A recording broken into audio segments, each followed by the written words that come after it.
There is no future of peace, stability, and security for both sides if Hamas stays in power in Gaza Strip.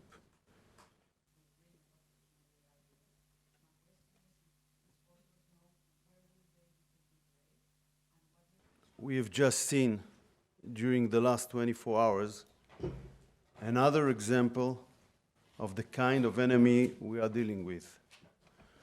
According to the framework for the release of the hostages, Hamas was obliged to provide the names of the first female hostages to be released at 4 p.m. yesterday. They didn't do so.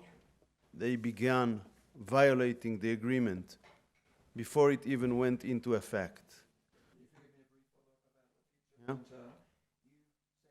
We received the list over 18 hours after it was due, according to the agreement.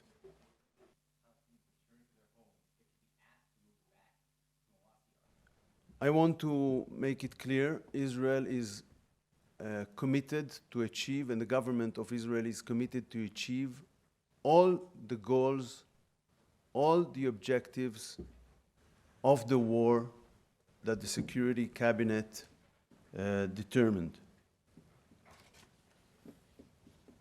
That includes the return of all our hostages, the dismantle of